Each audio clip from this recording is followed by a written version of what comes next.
ეთერშია ახალი სამზე სოფო ჩაკვეტაძესთან ერთად გამარჯობათ. ამ წუთებში ქაშვეითში ხალხი იტყობება საზოგადოება პატივს მიაგებს ავღანეთში დაღუპულ ქართულ სამხედრო მოსამსახურეებს. მათი ხსოვნის პატივსაცემად საქართველოში 11 მაისი გლოვის დღედ გამოცხადდა. დღეს დილიდან მთელი ქვეყნის მასშტაბით დაშვებულია სახელმწიფო დროშები ქართველი სამხედრო მოსამსახურეების სამშობლოში დღეს დილით ჩამოასვენეს სამოქალაქო პანაშვიდის საღამოს 7 საათზე ქაშვეთის ტაძარში გაიმართება. ნოდარ ჩარჩუას ვრთავთ ახლა პირდაპირ ეთერში. ნოდარ.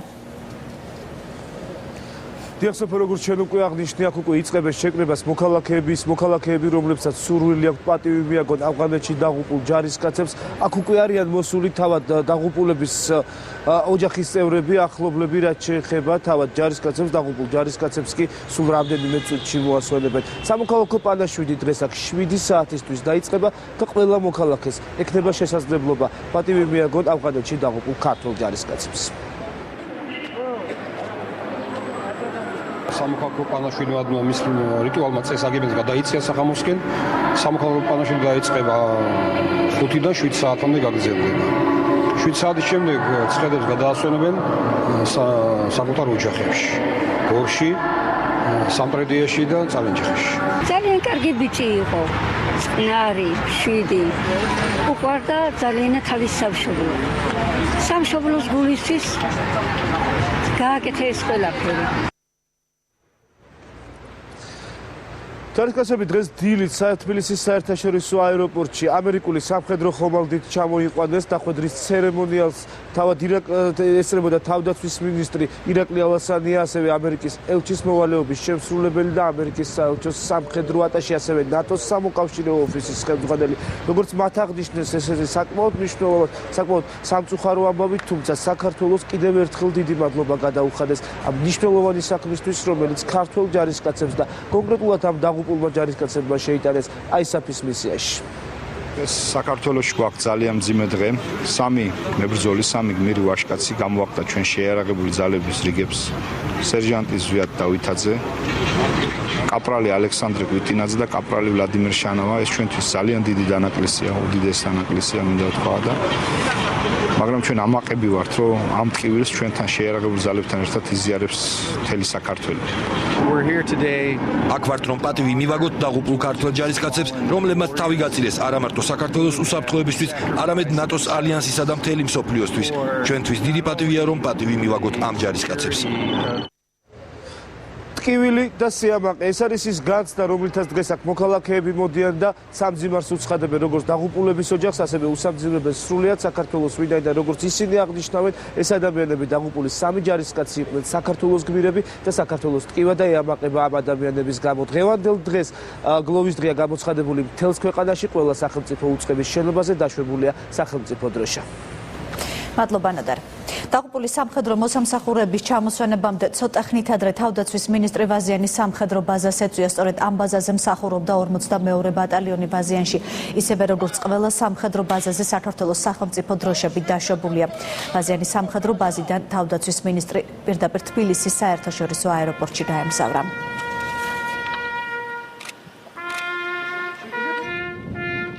დღეს უმძიმესი დღეა საქართველოს შეიარაღებული ძალებისთვის, საქართველოსთვის და განსაკუთრებით მე-4 ქვეითი ბრიგადისთვის. სამშობლოსგან შორს, სამშობლოს სამსახურში ზვიად დავითაძემ, ალექსანდრე კვიცინიძემ და ვლადიმერ შანავამ ჩვენი ქვეყნის უკეთესი მომავლისთვის გაწირეს თავი. ეს იყო ჩემთვის პირადად დიდი დარტყმა, იმიტომ რომ ამ გმირ ბიჭებთან ერთად შევხვდი აღდგომის ბრწყინვალე დღესასწაულს შირგაზის ბაზაზე და პირადად გავიცან ისინი. საქართველოსთვის თავის გაწირვა ღირსეულთა ხვედრია. დარწმუნებული ვიყოთ ყველა, რომ ამ გმირი ბიჭების თავგანწირვა მიგვიყვანს მიზნამდე, ერთიან ძლიერ საქართველომდე. გლოვის დღესთან დაკავშირებით ავღანეთში დაღუპული ქართველი სამხედროების პატივსაცემად ქვეყნის მასშტაბით სახელმწიფო დროშები დაშვებულია. ავღანეთში დაღუპული ქართველი სამხედრო მოსამსახურეების ხსოვნის პატივსაცემად საქართველოში 11 მაისი გლოვის დღედ გამოცხადდა.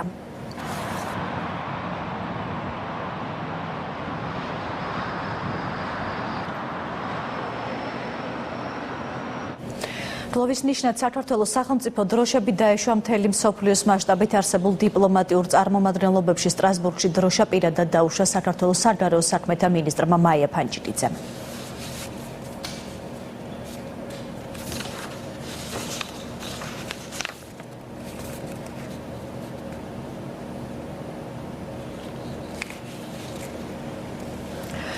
გამშვებას დღის სხვა სიახლეებით განვარძობთ ჰომოფობიის წინააღმდეგ დაგეგმილ ხვალინდელი აქციის საწინააღმდეგოდ დღეს თბილისში რამდენიმე შეკრება დაიმართა. 13-მა არასამთავრობო ორგანიზაციამ რუსთაველის გამზირზე პარლამენტის შენობის წინ სექსუალური უმცირესობის პროპაგანდის კანონის აკრძალვა მოითხოვა.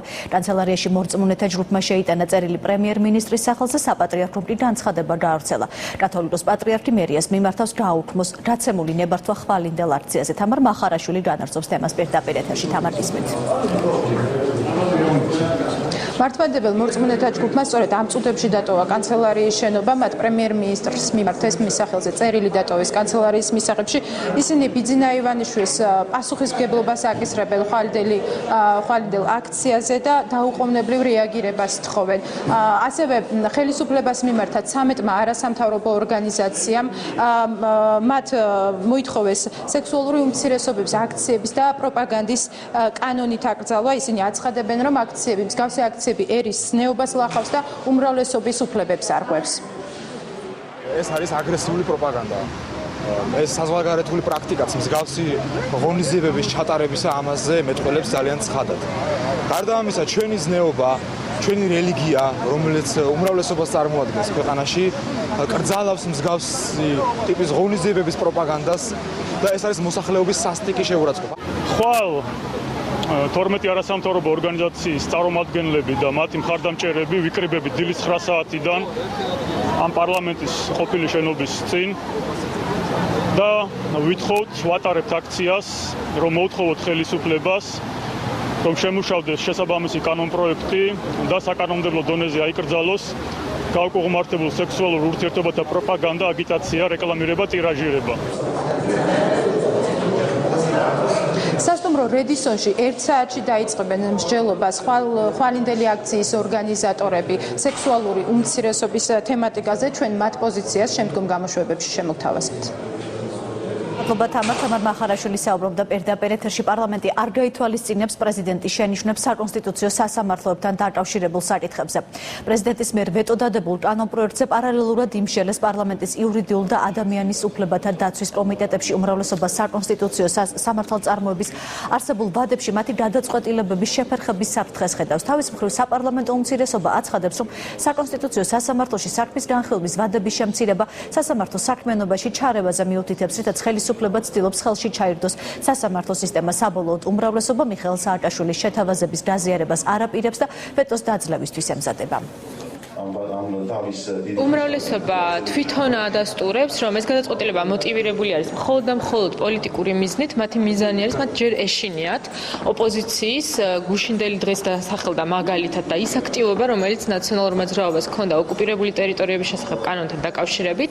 ამ კონკრეტულ შემთხვევაში კი მათ ეშინიათ, რომ ნაციონალური მოძრაობა გაასაჩივრებს საკონსტიტუციო სასამართლოში. მოსაზრება იმის თაობაზე, რომ საკონსტიტუციო 45 დღის განმავლობაში ვერ განიხილავს მისთვის წინასწარ ცნობილ შესწავლილ საქმეს და ვერ გამოიტანს ვერდიქტს, ეს არ მიგვაჩნია ჩვენ სწორად, იმიტომ რომ ნორმის მოქმედების შეჩერებით შეიძლება შეილახოს უამრავი მოქალაქის უფლებები. შრომის კოდექსში შესატანით ცვლილებების გარკვეულ ნაწილში შეთანხმება მიღწეულია, სადაო საკითხს წარმოადგენდა ზეგანაკვეთური ხელშეკრულებასთან დაკავშირებული საკითხი. შეთანხმების მიხედვით 40 საათიანი სამუშაო კვირის ზევით იქნება ზეგანაკვეთური ანაზღაურება, ანუ იმაზე მეტი ვიდრე საათობრივი ანაზღაურება იყო. კანონში შესატან ცვლილებებს ჯანდაცვის კომიტეტის სხდომაზე მუხლობრივად განიხილავენ. მირიან გორგოძე გვერდება პირდაპირ ეთერში ქუთაისიდან ის დეტალებზე ისაუბრებს. მირიან ისმენთ. ამ წუთებში მიმდინარეობს საქართველოს პარლამენტში შრომისა და ჯანდაცვის კომიტეტის სხდომა, სადაც განიხილება შრომის კოდექსში შესატანით ცვლილებები, კანონპროექტით რეგულირდება შრომითი ხელშეკრულების ფორმასთან, ვადასთან, სამუშაო დროის ხანგრძლივობასთან, ზეგანაკვეთური სამუშაოს განსაზღვრასა და მის ანაზღაურებასთან დაკავშირებული საკითხები. მე შეგახსენებთ, რომ შრომის კოდექსი პარლამენტში პირველი მოსმენით უკვე მიღებულია და ეხლა კომიტეტზე დეპუტატები შრომის კოდექსში შესატანით ცვლილებებს მეორე მოსმენით მუხლობრივად განიხილავენ. პირველი მოსმენის შემდეგ გარკვეული ცვლილებები და რეგულაციები შევიდა შრომის კოდექსში და კოდექსი შეთანხმდა არასამთავრობო სექტორთან და ასევე სამთავრობო სტრუქტურებთან და საკითხის მოხსენებლები ვარაუდობენ, რომ ეხლა წარმოდგენილია ოპტიმალური ვარიანტი, რომელიც ყველა მხარისთვის მისაღები იქნება. ავეთანხმეთ იმას, რომ უნდა დავიცვათ, როგორც კი შეგვიძლია დასაქმებულთა უფლება, მაგრამ არ უნდა მოხდეს ესე, რომ ისეთ ჩანაწერები გაჩნდეს, რაც დამსაქმებელს ხელს ააღებინებს ახალი სამუშაო ადგილების შექმნაზე. ამ მიმართულებით მაინდა-მაინც მხარდაჭერა ამას არ ქონია, პირიქით ჩვენ ვიღებდით ძალიან გრძელ დემაგოგიურ გამოსვლებს წინა შრომის კოდექსის, ასე ვთქვათ, ნეგატიურ მხარეებზე. ჩვენ შევთანხმდით, რომ 40 საათიანი სამუშაო კვირის ზევით იქნება ზეგანაკოთური ანაზღაურება, იმაზე მეტი, ვიდრე საათობრივი ანაზღაურება იყო.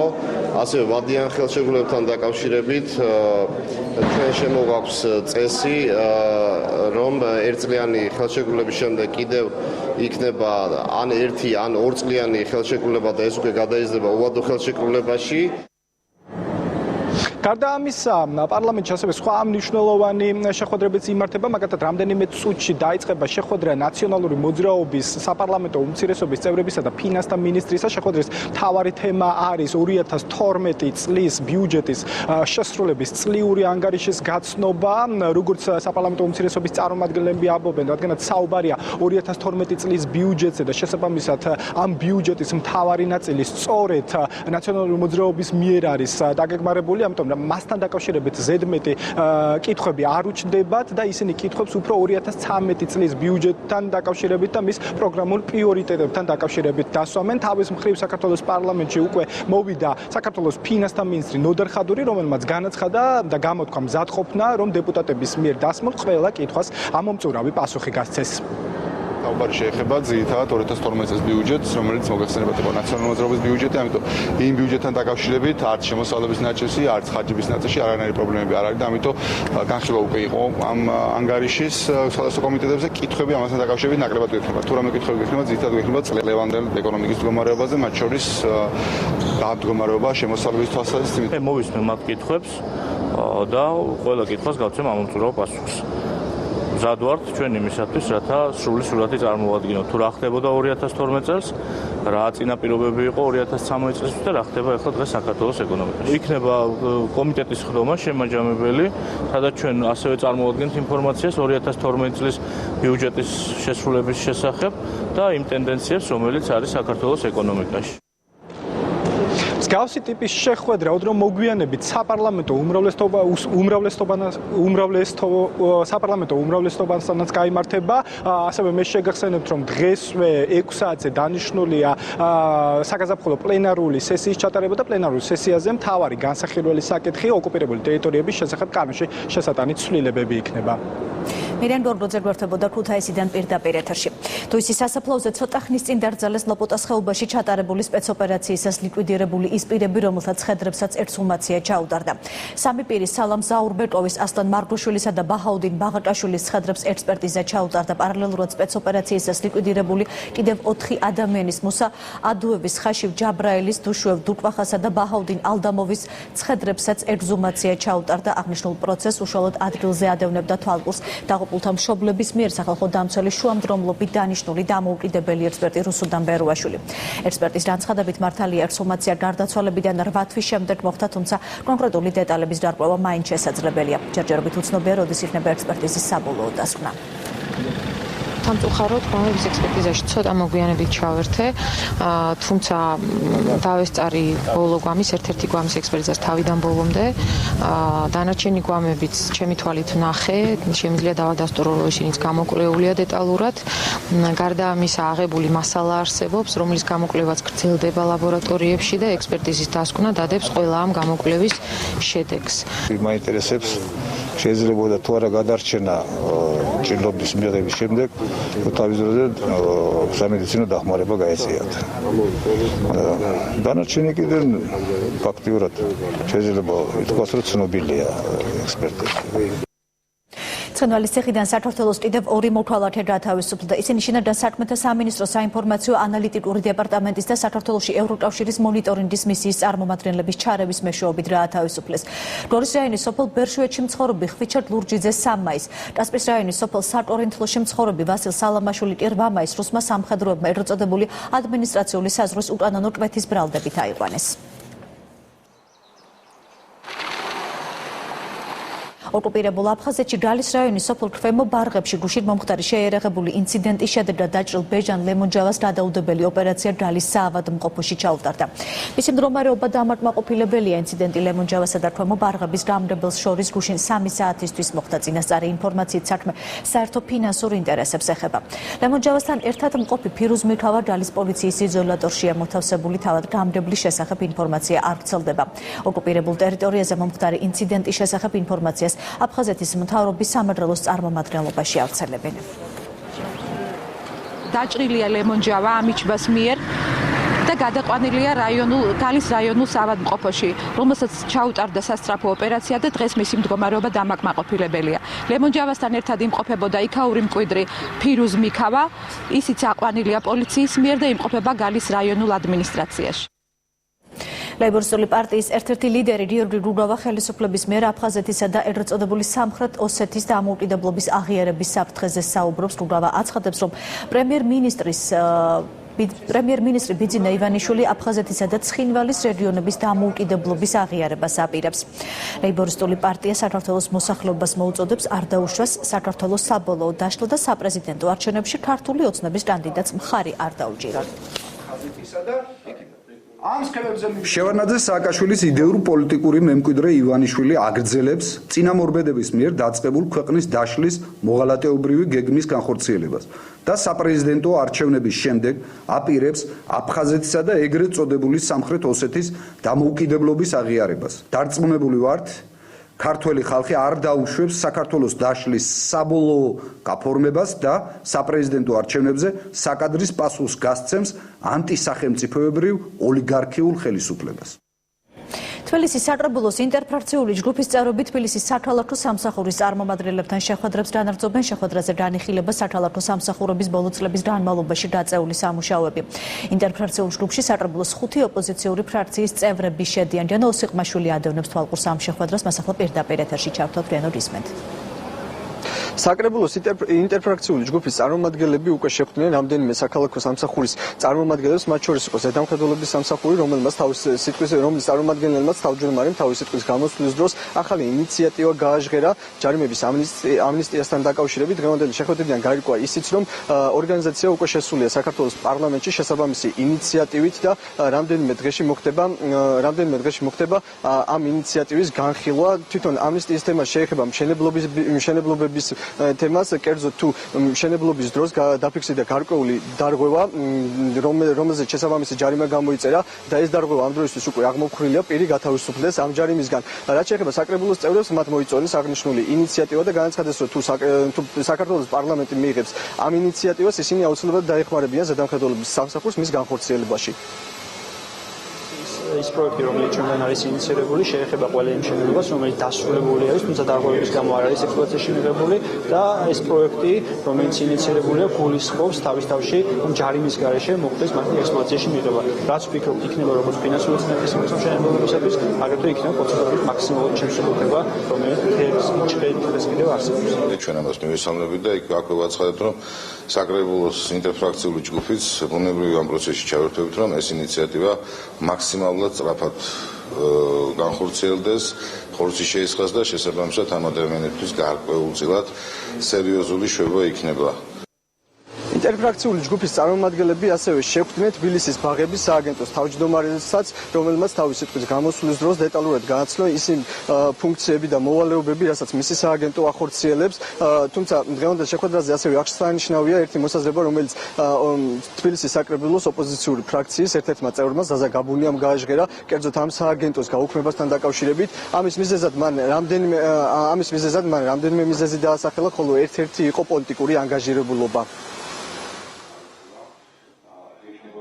ამას აქვს ორი მთავარი საფუძველი და მიზეზი. პირველი, აუცილებელია ჩვენ წავიდეთ ფუნქციური დეცენტრალიზაციის გზით და დავზოგოთ თანხები, რომელიც არის გამოყოფილი, რომელიც იხარჯება ბაღების სააგენტოს მენეჯმენტის შენახვისათვის, იგივე ფუნქცია თავისუფლად შეიძლება შეითავსოს ერთის მხრივ, როგორც მერის სამსახურმა შესაბამისმა, სადაც არის განათლების კომპონენტი, მისი ასე ვთქვათ ვალდებულების სახით და მეორე სულ გამგეობებმა, რომ თითოეულ გამგეობა საკუთარ ასე ვთქვათ საზღვრებში არსებულ ბაღებთან მიმართებით კონდეს პასუხისმგებლობა. გამოითქვა ერთ-ერთი მოსაზრება, რომ შესაძლებელია ბაღების დეცენტრალიზაციის მიზნით მოხდეს ჩვენი სააგენტოს გაუქმება და მისი გადატანა გამგეობებში, რომელიც ადრე ფუნქციონირებდა და სწორედ ასეთი მეთოდი იყო და ჩემი აზრით დღევანდელი სისტემა გაცილებით ეფექტურია ბაღებში, როგორც აღსრულებითი, ასევე ხარჯების დაზოგვის კუთხით, ამიტომ ისედია, რომ გაუქმდეს სააგენტო და მოხდეს მისი დეცენტრალიზაცია,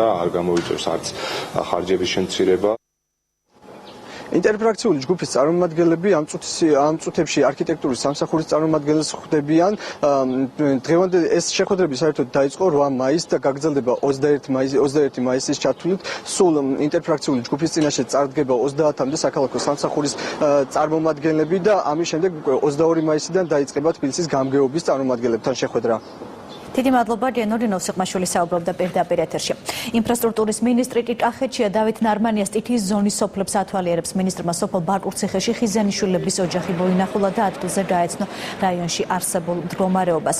მინისტრის განცხადებით დღეს ის ყველა დაზარალებულ სოფელს მოინახულებს და მთავრობის ხდომაზე პირადად გააცნობს მინისტრებს გურჯაანში სტიქიის შედეგებს. ამ დროისთვის გურჯაანის დაზარალებულ სოფლებში გაწმენდითი სამუშაოები გრძელდება. აღდგენილია ელექტროენერგიის მიწოდება და სრულად არის გაწმენდილი გურჯაანის ცენტრალური ავტომაგისტრალი, ასევე სოფლის შიდა გზების ნაწილი.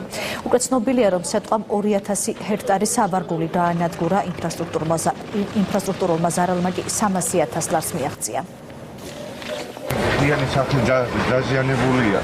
მთლიანი ეზო აღარ არის და მთლიანად კალაპოტი გაიკეთა, აი ნახეთ. ხევი პირდაპირ უკვე იმ კალაპოტში აღარ ვაზრდება, თავის კალაპოტი გაიკეთა. ჩემს ქვემოთ რაც არის ყველაფერი მიაქვს. საქმის მდგომარეობა საძირკველი აღარ აქვს, ჭერი აღარ აქვს, აღარაფერი აღარ აქვს. გუშინ ვისაუბრე მე საქართველოს პრემიერ-მინისტრთან და ზოგადი ინფორმაცია მივაწოდე თუ რა მდგომარეობა იყო. დღეს დეტალურად ვნახავთ ყველაფერს, უკვე დათვლილია ინფრასტრუქტურის თვალსაზრისით არსებული მდგომარეობა და ზიანი. აქედან გამომდინარე მე შემეძლება უფრო დეტალური ინფორმაცია გავაკეთო ხოლ საქართველოს მთავრობის ხმაზე, ვაპირებთ მივიღოთ გადაწყვეტილება მასთან დაკავშირებით, რომ ინფრასტრუქტურული ზიანის ანაზღაურება მოხდეს.